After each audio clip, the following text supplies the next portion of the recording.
নমস্কার। আমি একটি কবিতা আবৃত্তি করছি।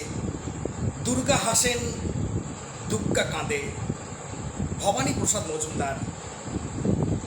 মাছ মাংস দূরের কথা, জোটেনি ভাত পেঁয়াজ।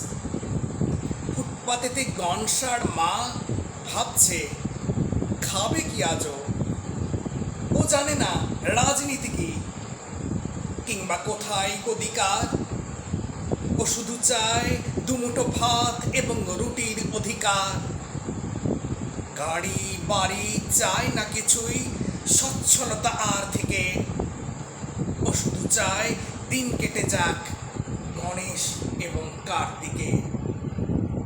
বুকের দুধ শুকিয়ে গেছে, ঘুম ভেঙে তাই মাঝরাতে। কনসাকে তো মাথা খুঁড়ে হাড় চির চির পাঁচরাতে। ছোচই পেটে কীর্তন গায়, ঢাক ঢোল খোল করতালে। এইভাবে কি কাটবে জীবন নিত্য হাঁড়ির হরতালে?